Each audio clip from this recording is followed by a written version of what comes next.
Una duda de lo que hemos platicado. Pues, ¿no? ¿Seguro? Pues ya dijeron.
Entonces, ¿qué queremos hacer? Una disociación global secundario, ¿qué?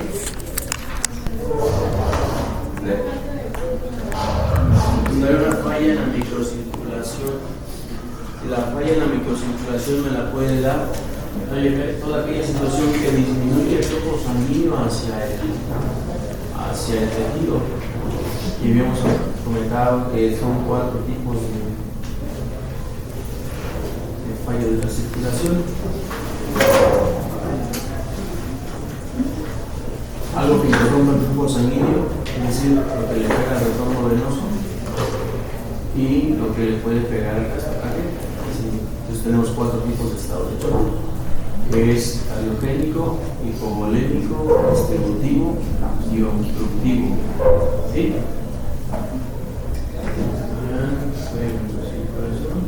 Entonces son 4 tipos de choque que les platicaba el día de ayer. ¿Dónde está el mar? Si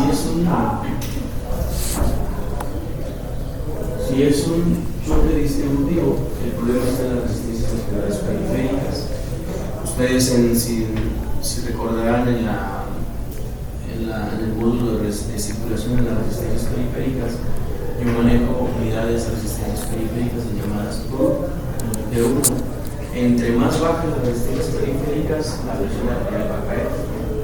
Entonces, el choque distributivo es una de las causas más frecuentes del estado de choque. 62% les comentaba de esto son choques de tipo séptico.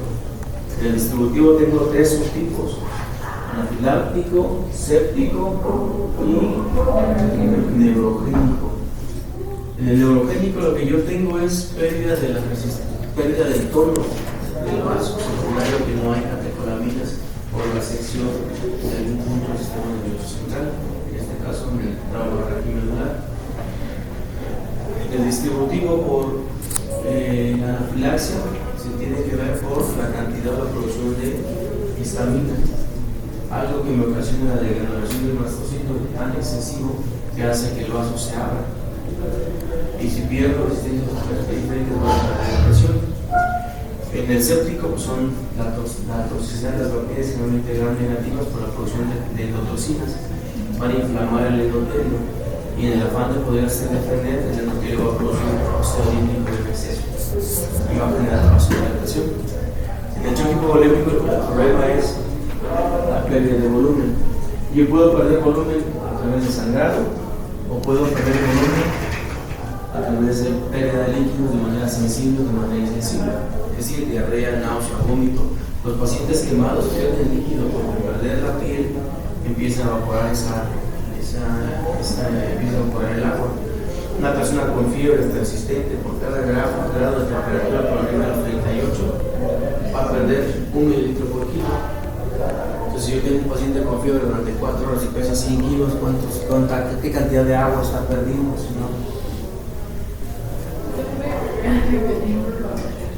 Una persona con fiebre, por cada milímetro de mercurio más allá de por cada centímetro, por cada grado de temperatura por arriba del valor normal, va a perder 1 mililitro por kilo. Se llama pérdidas insensibles. 1 mililitro de agua por kilo. Si tengo una persona con 39 de temperatura o más 40 de temperatura durante 4 horas, ¿qué cantidad de agua está perdiendo? 200 mililitros. Son 200 mililitros por hora.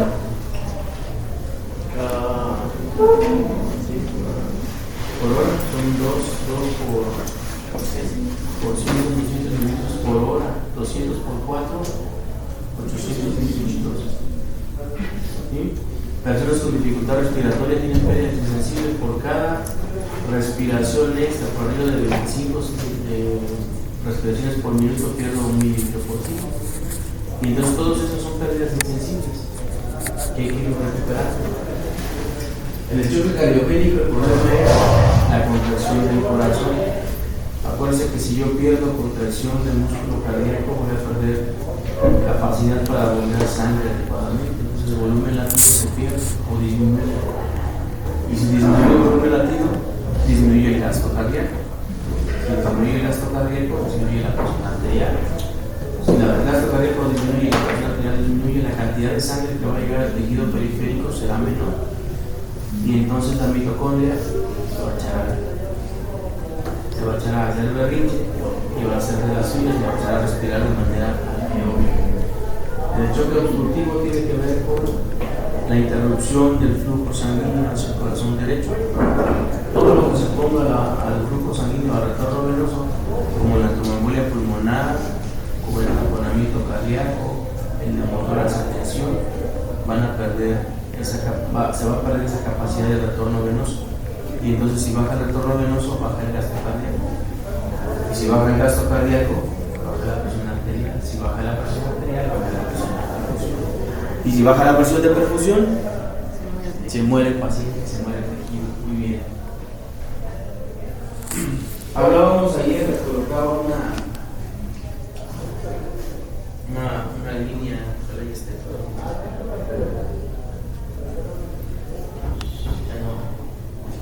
Bueno, íbamos desarrollando cómo a través de la alteración del flujo sanguíneo a nivel de la célula se empezaban a desencadenar ciertos datos que yo voy a identificar, como el que llegue poco flujo sanguíneo hacia la mitocondria empieza a respirar de manera anaeróbica, y cuando empieza a respirar de manera anaeróbica se produce lactato, y entonces yo voy a ver a un paciente con hiperlactatemia. El marcador bioquímico más temprano, o uno de los más tempranos, es lactato alto. Si yo tengo mucho lactato, voy a acidificar la sangre y voy a formar ácido metabólico. Entre más ácidos y más tiempo voy a consumir más bases, y entonces mi déficit de bases va a ser más amplio en la escala de Sorensen. ¿Sí? Y todo eso tiene que ver, clínicamente le llamamos datos clínicos tempranos y tardíos del estado de choque. Todos los pacientes con choque van a manifestar lo mismo. El reto está en identificar qué es lo que le está generando el estado de choque. Y todo eso que les estaba comentando en esa línea tiene que ver con la compensación gracias a los mecanismos contrarreguladores que son estos. Y entonces un estado de choque compensado, si no lo detengo, puede progresar y después puede matar al paciente. Y estos, ¿cuál creen de estos que sea? ¿Cómo consideran ustedes que yo puedo contrarregular esa pérdida de volumen o esa pérdida de retorno venoso? Con los vasoreceptores, ¿cómo funciona? ¿Cómo funcionan los vasoreceptores? Los puse en la base del tren. Porque si se dan cuenta, abajo son casi todos son reguladores a corto plazo, porque el estado de choque es agudo. Los vasoreceptores, ¿cómo ejercen su efecto? Pues primero se usando una menor presión. No sé, usted dígame, yo mismo vasoreceptores y estamos a 2 días de poder trabajar vasoreceptores. Sí, pues yo pierdo volumen, por lo que tú quieras. ¿Qué hacen los vasoreceptores? Van a censar esa pérdida de presión y van a... ¿En dónde? A nivel vascular. ¿En dónde? ¿En el dedo meñique? No, principalmente en callado órtico y en seno carotídeos. Yo tengo vasoreceptores muy específicos, callado aórtico y en la bifurcación de las carótidas. Esto me va a detectar los cambios de presión. Son receptores de estiramiento, de presión, valor. Si disminuye el volumen, disminuye la presión, yo lo identifico. ¿Y qué hacen los receptores? Entonces, en la pérdida de volumen, vasoconstrictor. Vasoconstrictor. ¿Contraen el vaso o estimulan el sistema simpático para que se salga el vaso? Exacto. Primero es un control en el centro vasomotor y ahora se constriñe el vaso. Esto hace que se desencadene catecolaminas y también hace que se desencadenen catecolaminas a nivel de la cavidad suprarrenal en la médula. Entonces la función es contraer el vaso para que haya presión. Lo que estoy perdiendo lo voy a abrazar un poco más y voy a tener presión. Este mecanismo se llama compliance referida. Compliance referida, ¿sí? Con eso mantengo presión y mantengo perfusión. Ahora, ¿qué otro efecto hace en las catecolaminas? Los vasoreceptores se identifican, estimulan al centro vasomotor para que haya vasoconstricción, pero para que se contraiga yo necesito catecolaminas, es decir, se estimula la liberación de catecolaminas. ¿Qué otro efecto busca las catecolaminas? Pues sí son liberación de hormonas. ¿Cuál?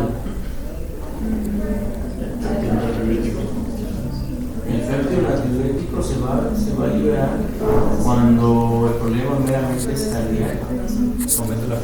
Aumento la frecuencia del corazón. Si yo aumento la frecuencia, aumento el número de veces que se va a contraer y el número de veces que va a empujar un volumen latido deteriorado. ¿Me acuerdas? La frecuencia cardíaca por volumen latido es igual a gasto cardíaco. ¿Sí? Entonces aumenta y aparte las catecolaminas, principalmente noradrenalina, adrenalina, lo que hacen es un efecto en escalera.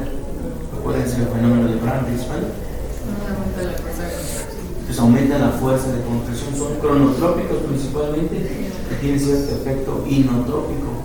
Pues aumenta el número de veces y la fuerza de contracción para mantener un gasto cardíaco. Pero en cierto momento el cerebro, en su perfusión cerebral, empieza a identificar cambios en la presión de perfusión o en la presión de perfusión cerebral.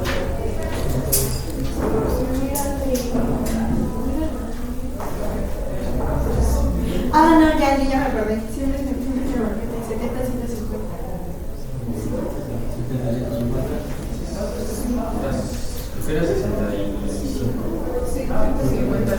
50 a 150. Cuando yo empiezo a tener una presión de perfusión de 70, empiezo a tener un fenómeno que se llama respuesta isquémica del sistema nervioso central. Es decir, que empieza a aumentar más producción de catecolaminas para mejorar la vasoconstricción de los vasos y mejorar la contracción miocárdica. Si sigo perdiendo volumen, entro a un fenómeno de respuesta crítica de isquemia, y entonces el cerebro no se puede quedar tanto tiempo sin oxígeno, se puede deteriorar. Entonces, si se acuerdan, nosotros tenemos una curva en donde yo tengo la autorregulación del sistema del cerebro, y tiene que ver con la cantidad de dióxido de carbono que está almacenado ahí. ¿Sí se acuerdan o no? ¿Se acuerdan de esa parte? No, ¿no se acuerdan? ¿Sí? Entonces tiene que ver con esa cantidad. ¿Cómo regula el flujo sanguíneo del cerebro?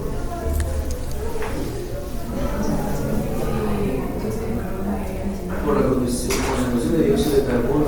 Si yo disminuyo la fuerza, la velocidad, los productos de desecho de estos, los más relevantes, es el CO2, se va a empezar a acumular. El CO2 es muy hidro o liposoluble. Es muy liposoluble, atraviesa la barrera hematoencefálica. Y el CO2 se lleva bien a toda madre con el agua. Y entonces va a formar ácido carbónico en el líquido cefalorraquídeo. El ácido carbónico, gracias a la anhidrasa carbónica, va a romper ese enlace y va a liberar hidrógeno. Y voy a formar bases. El hidrogenión lo que va a generar es, ¿qué le hace el hidrogenión al vaso?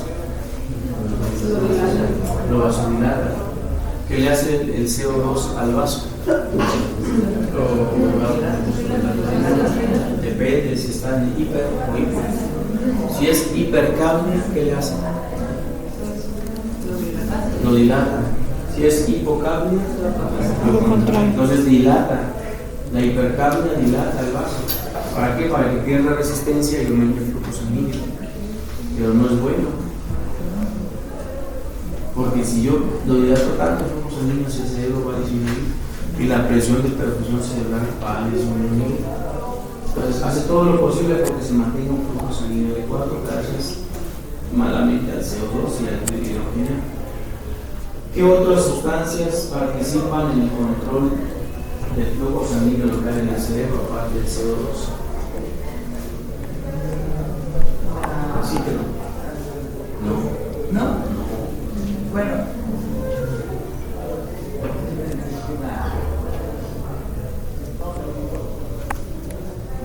¿No se estresan? Prismates. El lactato es otro. Lactato es otro. ¿Cuál otro? Monóxido de carbono. ¿O sí? ¿No? Entonces, llevamos cuatro mecanismos contrarreguladores. Y entonces el flujo sanguíneo no es adecuado. Y si no es adecuado, no solamente es para el cerebro. Yo les hablaba de tres ventanas clínicas a través de los cuales yo voy a ver al paciente chocado a simple vista. Va pasando por el paciente y dice, está chocado. Y nadie hace nada por él. ¿Cuáles son esas ventanas clínicas? Piel, los riñones y el cerebro. Si el cerebro no le llega a flujo sanguíneo adecuado, va a estar ansioso, después va a estar somnoliento, luego estuporoso, letárgico, comatoso. Si a los órganos vitales como el cerebro, corazón, riñón, hígado no les llega sangre, lo que va a hacer el cuerpo es, a través de las catecolaminas, sacrificar lo que no le sirva para vivir, y en este caso es el órgano más grande de nuestra economía, es la piel. Va a la sacrificación perfecta y va a distribuir todo hacia estos órganos. Entonces la persona chocada va a estar pálida y fría, diaforética, con fibrilación, llenado capilar retardado.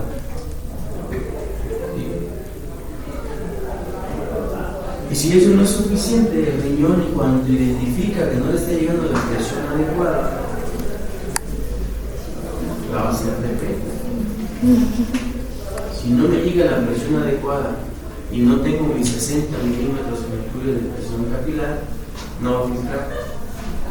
Y lo poquito que se filtre, la mácula densa lo va a identificar. El trío dinámico va a identificar que no está llegando volumen ni está llegando cloro ni sodio adecuadamente. ¿Qué es lo que va a hacer? Habíamos dicho, le dice a la adrenalina que vaya al hígado, que en el hígado transforma en angiotensina 1 en angiotensina 1, y en el pulmón va a formar angiotensina 1, angiotensina 2. Y yo tengo funciones específicas de la angiotensina 2. Digo una cosa. Puede ser Una vasoconstricción periférica. El aumento de la... Bueno, genera aldosterona que genera el aumento de la función de testosterona, muy bien. Retención de agua. Retención de agua y sal, se absorbe agua. Muy bien. Y eso es lo que hace. ¿Y dónde actúa la angiotensina 2?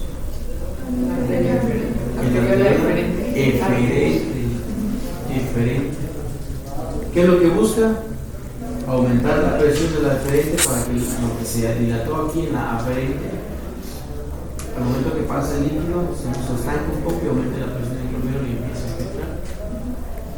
Busca aumentar la presión arterial, busca aumentar volumen para que aumente la presión. El problema es que es un círculo vicioso, porque le voy a aumentar el volumen, pero si tengo la causa que no le he corregido, se va a seguir exacerbando. Si yo estoy perdiendo volumen por cualquier cosa, que sea, situación que sea, yo voy a empezar a tener hemoconcentración. Y la hemoconcentración va a aumentar la osmolaridad sérica efectiva. Y la osmolaridad sérica efectiva la identifica el hipotálamo. Y entonces va a ocasionar la creación de una hidronética o vasopresina. Y la vasopresina lo que va a hacer es irse al riñón, túbulo distal, y absorber agua, sodio, para aumentar el volumen. Hasta aquí yo tengo un choque inicial que está progresando. Si yo me acabo esto, mecanismos autorreguladores, voy a llegar a un choque irreversible. ¿Sí? ¿Dudas hasta el momento? ¿Cuál es el signo más temprano del estado de choque? Taquicardia. ¿Y cuál es el más tardío? La disminución de la presión arterial. ¿Por qué no se cae la presión arterial? por todos los mecanismos por todos los mecanismos compensadores. Dice, dependiendo del porcentaje que yo pierda. Este es el choque hipovolémico que se caracteriza más por utilizar más energía hemorrágica. Yo puedo perder del 10, 30, 40 y más del 40%. Y hasta este punto es un choque no progresivo, y reversible. Y yo clasifico el choque hipovolémico en 4 clases, tomando en cuenta la frecuencia cardíaca, la frecuencia respiratoria, la presión arterial, la presión del pulso, la tensión arterial, la cantidad de orina que produce el paciente y el déficit de base y el estado neurológico. Y sobre estos signos yo puedo intuir qué tanto líquido estoy perdiendo. Si pierdo menos de 700 mililitros, o el equivalente a 2 paquetes globulares, me genera un choque tipo 1, clase 1, choque hipovolémico clase 1. Pierdo menos del 15% de mi volumen. Si yo pierdo de 700 a 1500, choque hipovolémico clase 2, pierdo del 15 al 30% de mi volumen. Si yo pierdo de 1500 a 2000 mililitros, es una clase 3 y estoy perdiendo del 30 al 40% de mi volumen. Si pierdo más de 2 litros, es una clase 4 y estoy perdiendo más de 2000 mililitros de mi volumen. ¿Sí?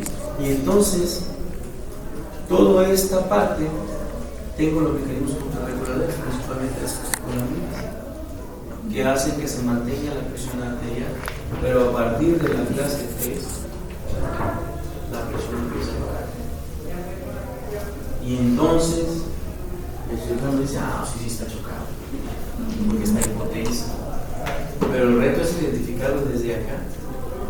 Si yo tengo una persona que tuvo 4 días de diarrea y vómito, 25 años, y llega contigo y te dice, doctor, vengo porque traigo diarrea, 4 días, 10 evacuaciones, y lo ves ojeroso, estas ojeras son de desvelo, pero le ves los ojos hundidos, la boca seca, somnoliento, despierto pero somnoliento, cansado, pálido.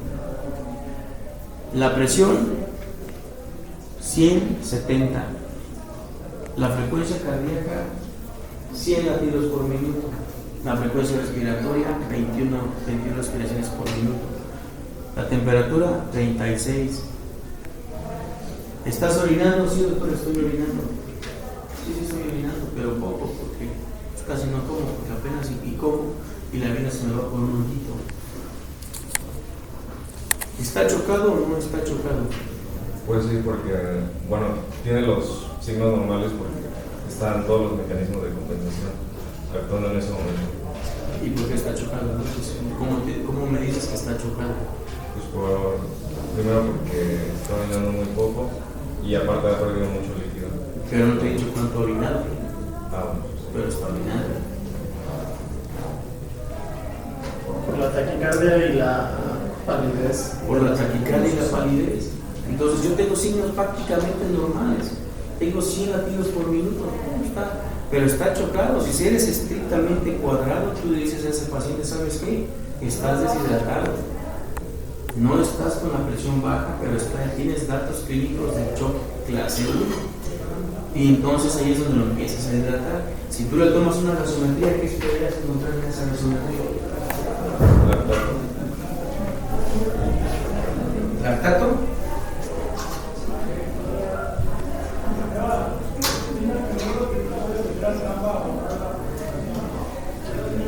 pH.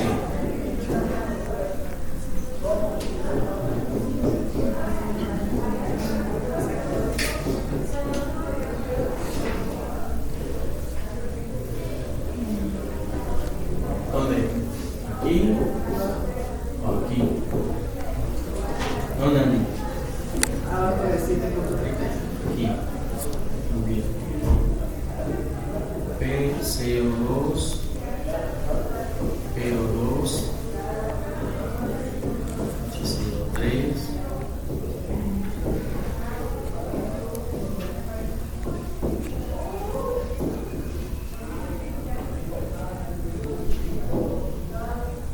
PCO2 de cuánto, Emilio? Pues esperaría verla elevada. Elevado, 45 para arriba.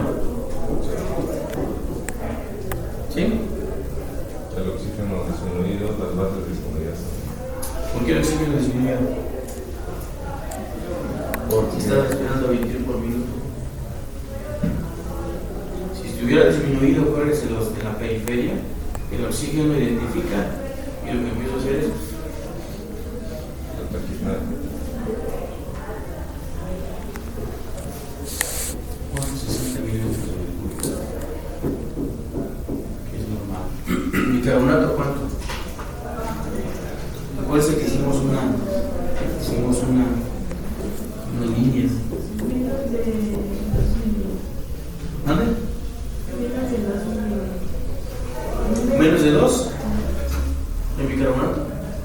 El valor normal del bicarbonato va de 20 más menos 2. El déficit de base es más menos 2 y el lactato es menor a 2 milimoles por litro. Eso es lo normal. Si Emilio me dice que está por arriba, entonces yo aquí tengo una acidosis respiratoria. ¿Qué trastorno metabólico espero en un estado de choque?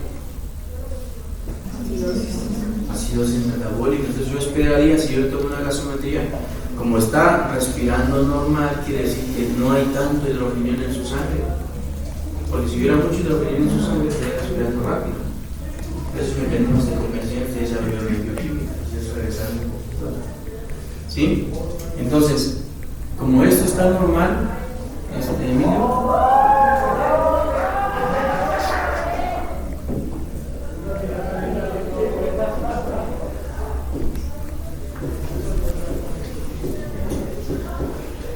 puede estar dentro de rangos normales. No tengo problemas con el CO2, pero sí con el oxígeno, pero sí con esto. Yo esperaría encontrar por lo menos un valor menor a 20 milimoles. Porque acuérdense que yo voy a tener alteraciones que me van a modificar el pH y las que no me lo van a modificar. Puedo empezar a disminuir el lactato y tengo el pH normal, se llama acidosis. Si yo tengo cualquier alteración a este nivel y el lactato me lo empieza a modificar, el pH me lo empieza a modificar, el término es acidemia o alcalemia. ¿Sí? Entonces en esa persona que te platico voy a tener bajo el bicarbonato, ligeramente bajo el déficit de base, puede ser menos 3, menos 4, menos 5, etc. Y el lactato mayor a 2. Si usted le tomara una gasometría. ¿Sí? ¿Dudas hasta ahí? ¿Preguntas? ¿No? ¿Todo bien? Entonces, 3 y 4 empieza a haber caída del gasto y caída de la presión arterial. Y entonces aquí ustedes ponen un ejemplo de que a un perrito le quitaron el 50% de su sangre y le pusieron vasopresórica que al principio respondió, le pusieron volumen y respondió, pero en la fase 3 y en la fase 4 es más difícil que responda porque ya no hay mecanismos reguladores, se están agotando. Y por más de que le pongas líquido, será un choque irreversible. ¿Sí? Bien. Esto ya no es repetitivo, ya lo saben ustedes. ¿Qué pasa con el descenso del volumen? El descenso del gasto cardíaco. Sí, por perfusión tisular, alteración en los nutrientes celulares, lo que les platiqué en la recta, producción de lactato, producción de hidrogeniones, disminución del ácido base, el déficit de base, aumento de la frecuencia cardíaca, las células se van a empezar a morir, la necrosis, la isquemia y después la necrosis celular van a empezar a producir sustancias inflamatorias. Interleucina 6, interleucina 8, factor de magnesio alfa, sustancia P.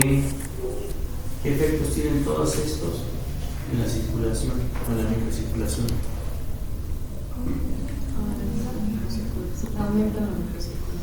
¿La aumentan? Una célula que ya está muerta se degrada y se rompe, produce factores inflamatorios, citocinas. ¿Qué le hace la sustancia P a la microcirculación? ¿Qué le hace las interleucinas, el factor de proceso humoral alfa? La vasodilata para permitir que lleguen más factores inflamatorios. Todavía están dando gritos de ahogo, todavía intenta vasodilatar, pero ¿qué creen? Todo mi sistema está dilatado. Todo está dilatado. Y entonces exacerba la dilatación. La otra, estas sustancias lastiman al endotelio. Las uniones intracelulares se abren. Las famosas uniones que las llaman se abren y entonces tengo síndrome de fuga capilar. Lo poquito que tengo se va a pasar hacia el intersticio y entonces hay un término muy viejo que lo acabo de leer hace como 2 semanas por una clase con los de urgencias. En el libro de urgencias hablan de el pulmón de choque y el hígado de choque. Un término muy viejo que está recuperando otra vez la consideración en el aspecto fisiopatológico. Nunca ha desaparecido, simplemente que ese término para la práctica clínica no me sirve. Solamente lo que sé es que si yo conozco la fisiopatología del estado de choque, el hígado de choque, el pulmón de choque no es más que un tejido estancado de agua, húmedo, por una permeabilidad vascular importante. Y entonces aquí, ojo, tengo que tener cuidado. Si yo tengo un paciente chocado, ¿cómo me doy cuenta que tiene el pulmón húmedo? O sea, ¿cómo tiene un hígado, un pulmón de choque? Cuando escuché ese término, me hizo poner así, me llamo mayor. Y que subirle más. Pero era mayor para mí. En edad y académicamente, en edad académicamente era mayor para él. Yo venía un rato trabajando, y entró como R1 y ya era 2 R3. Y me dijo, no, es que tiene hígado de choque. Dormí con 48 horas cuadradas.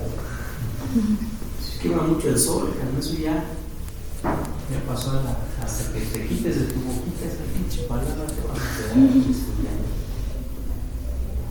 Ya no se hace eso.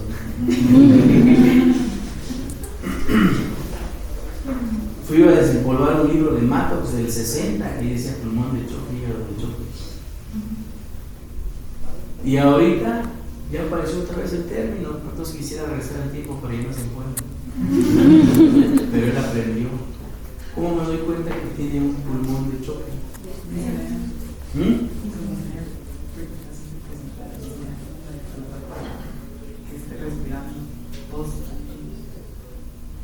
Disnea, tos. Pues disminuye la oxigenación. Disminuye la oxigenación. Agua pasa por mi casa, acá del corazón. ¿Qué es? La sandía. Si yo rompo ese capilar, en el pulmón se va a salir y la presión capilar del intersticio va a aumentar. Y esto, en primer paso, va a aumentar la membrana alveolocapilar, se va a hacer más gruesa, por lo tanto la difusión será más lenta. Entonces empieza a desaturar.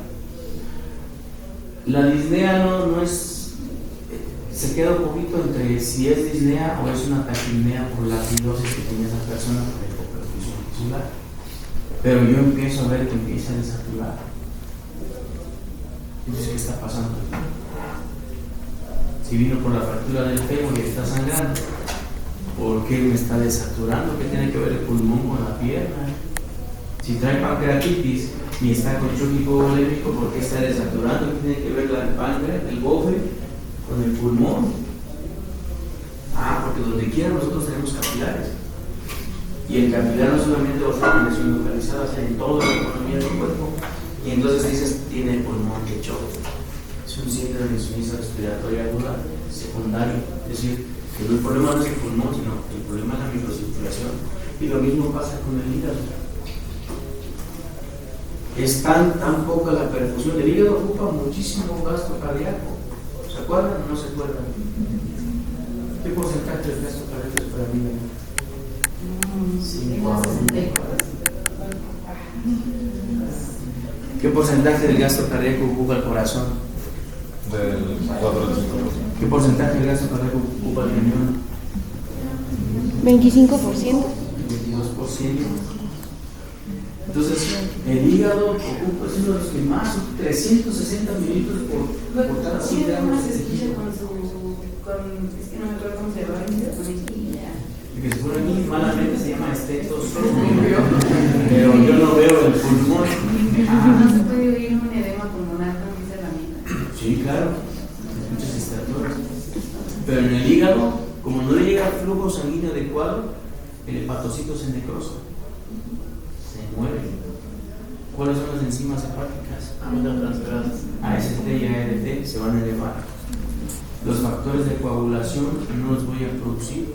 Entonces, cuando tomas el laboratorio y ese paciente chocado, ves que los tiempos de coagulación están prolongados. El AST y el ALT y la EGT están aumentadas. Y entonces mi amigo decía, tiene hígado de choque. Otras 48 horas. Ahora que lo vean, porque ahora son muy buenos amigos. Y así funciona todo eso. ¿Sí? ¿Quién me dice cuál es el problema en esta secuencia fisiológica de este esquema?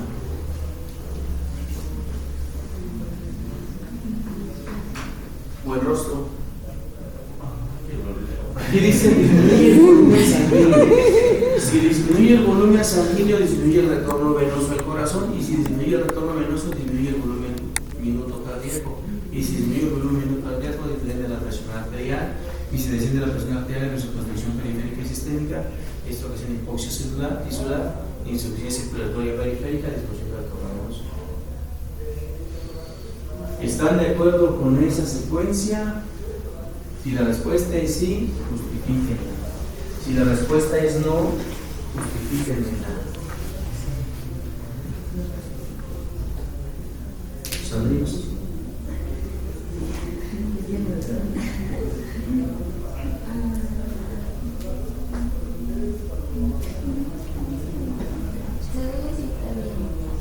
Según ustedes está bien, de acuerdo. ¿Alguien más?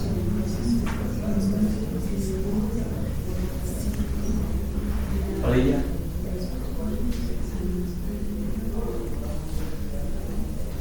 Alonso.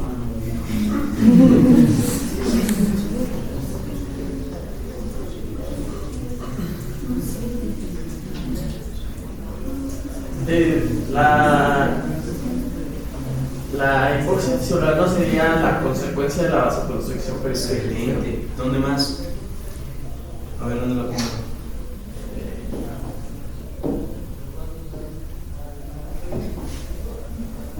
¿Esta? Sí, esa sería consecuencia más bien de que hubiera una vasoconstricción periférica. ¿Esta acá? No. ¿Esta aquí? Ajá.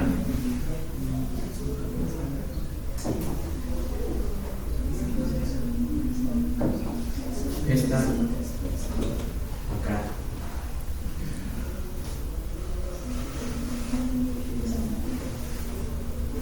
Este es 1, este es 2, este es 3,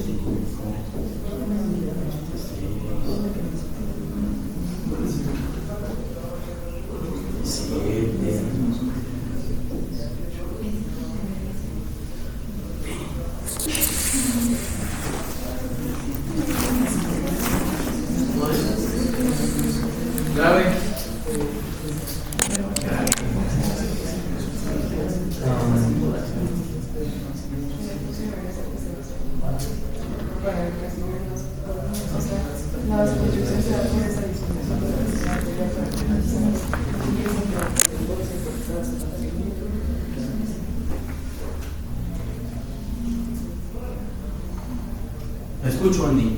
No. Lo ordenamos otra vez. ¿Cuál es el 1?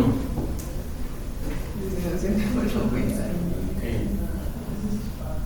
Luego. Disminuye el retorno.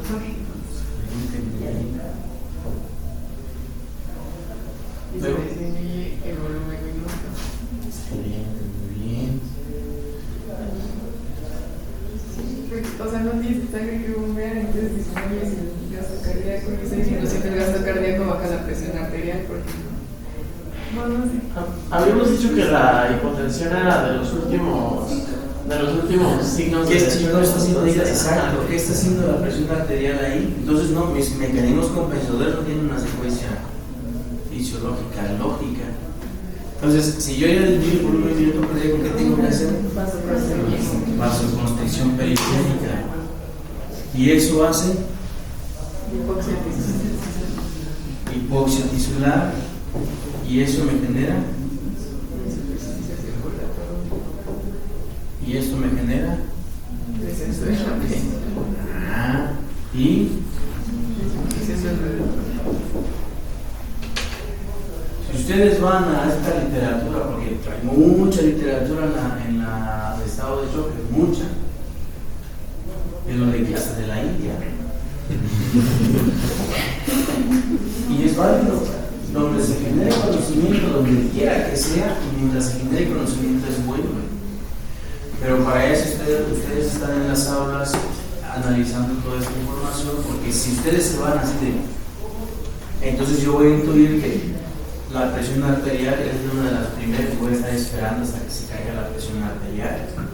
Si no tengo una lógica en el análisis de lo que estoy haciendo, ¿cuál es la importancia, cuál es la moraleja aquí? De la información que hay, ustedes tienen que tener la capacidad de discernir si esa información es buena, es acorde, o te va a obligar a buscar más información para que puedan dar un juicio clínico y una crítica constructiva. ¿Sí? Muy bien. ¿Por qué se eleva el lactato? Todo lo que me genere estrés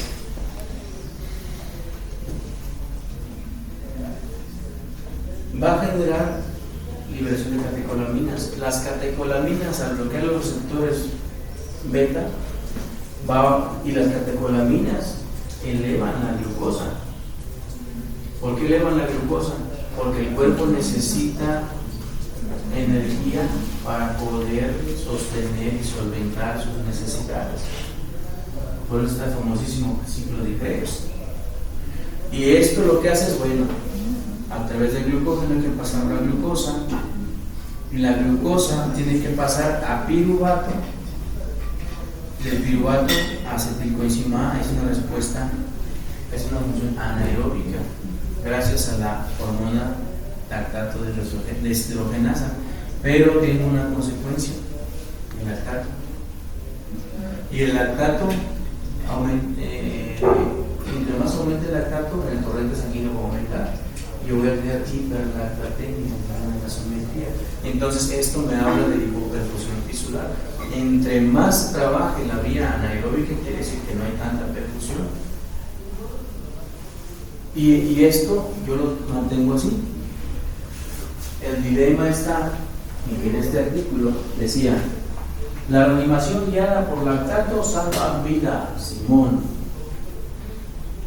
Porque si yo tengo un lactato alta, hablo que hay hipoperfusión. Entonces cuando yo empiezo a meter líquidos, sangre, plasma, corto el sangrado, cohibo la diarrea, mejoro la bomba cardíaca, mejoro las resistencias periféricas, cualquier tipo de choque, y empiezo a tener una buena perfusión, la célula va a entrar a una respiración aeróbica y entonces ya no se va a producir tanto lactato y el lactato va a empezar a bajar el sangre. ¿Sí es una lógica o no? Pero después sale, un año después, la misma revista saca otro artículo que dice: ¿la reanimación guiada por lactato salva vidas? No. Apenas me había aprendido el primero y ya me la mueven en el segundo. ¿Por qué? Porque no solamente la hipoperfusión me va a elevar el lactato, el uso de vasopresores externos, todo lo que me estimule los receptores beta, me puede elevar el lactato. El asmático que llega por una crisis asmática y le pongo salbutamol y le tomo una gasometría, probablemente eleve el lactato. Entonces hay situaciones que tienen que ver con el metabolismo de la glucosa que me va a elevar el lactato y no necesariamente tiene hipoperfusión tisular. Segundo argumento: el lactato, el aclaramiento, es decir, la limpieza del lactato en la sangre puede irse hasta 12 horas. No me puedo esperar a bajar el lactato 12 horas, una cosa es una chulada.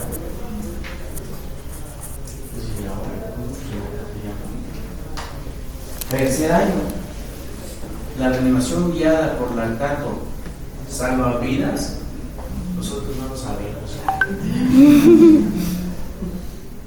¿Qué quiere decir?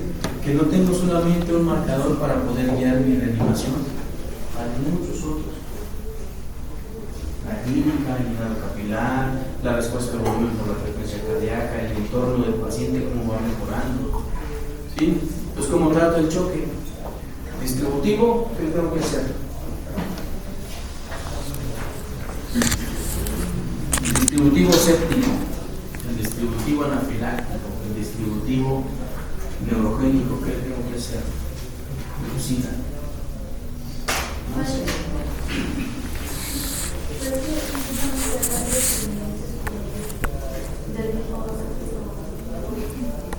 ¿Qué más tienen los pies? Una abeja está infectado y aparte se cayó, está lastimada con una cervical. Y de paso lo orinó un perro. ¿Cómo trato el choque distributivo?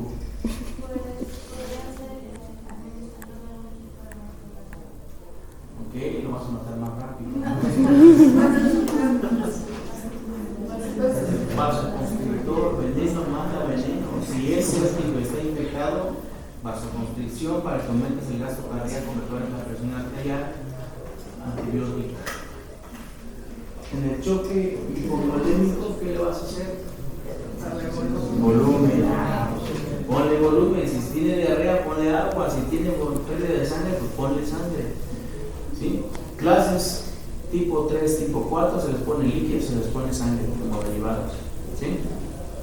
Un choque hipovolémico, un choque cardiogénico.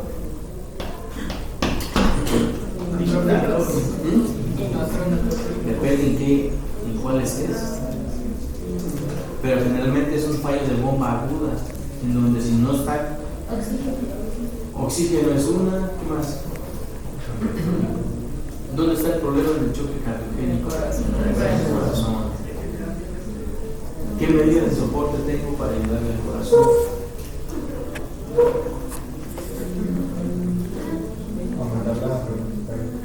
Aumenta la frecuencia cardíaca, muy bien. Le pones un medicamento que aumenta la frecuencia cardíaca.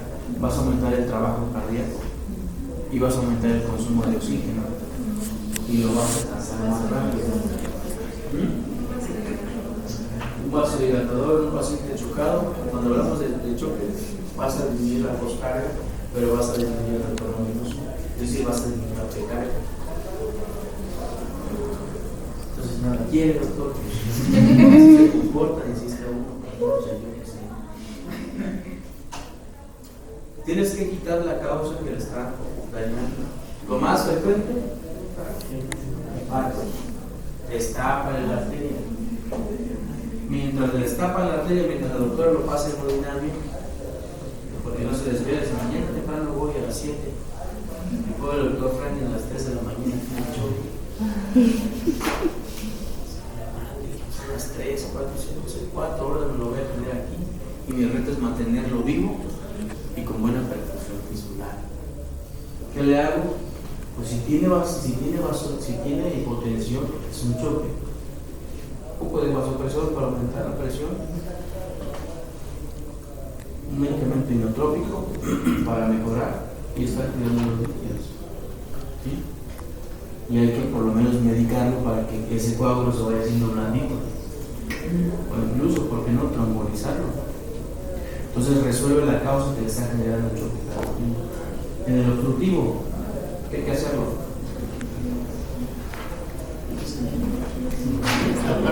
Destapar la obstrucción, muy bien, es un taponade cardíaco. Pericardiocentesis. Es un neumotórax, atención, es decir, tiene aire en el pulmón, en la caja torácica, tanto que le está ocasionando que el pulmón, el corazón pueda bombear la sangre hacia el pulmón. Son de la pleural. Inicialmente, descompresión pleural. Agarras una aguja como torero y lo picas y sale. ¿Qué dice? Escucha. Ya que lo descomprimiste, le pones la sonda pleural. Si es una tromboembolia pulmonar, si es un coágulo en el pulmón,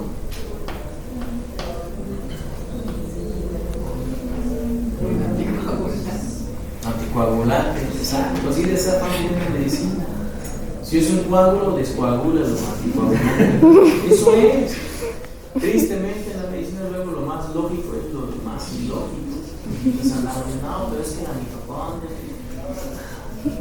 Y por lo tanto, en ese origen se decía bonita, fácil y sencillo, no hay más. Si ocupa agua, dale agua. Hacemos lo que el cliente pida. Hubo sangre, ponle sangre. Un día llega un maestro, llegaba a las 4 de la mañana. Era el terror. Llegaba a las 4 de la mañana y pasaba visita donde se le daba la gana. Y llega y le dice a una señora, abuelita, ¿cómo está? Abuelita, qué chingas. ¿Cómo está? Ya dijo una palabra, nena. Pero contésteme, abuelita. Pues es que yo no tengo nietos.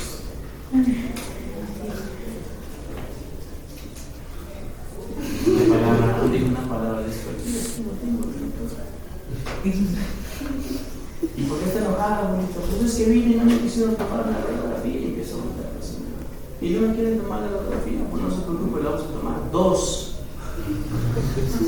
Entonces decían, no, que se vas a poner de todo tipo de pacientes. Pero siempre tienes que escucharlos, simultáneamente lo que te por eso, ¿no? Si se tiene coágulos, pues se coagula. Si está tapado, está tapado. Si le falta agua, ponle agua. Un vasito de agua no le niega a nadie. Muy bien, nos vemos mañana con mecánica ventilatoria. 30 minutos. Y luego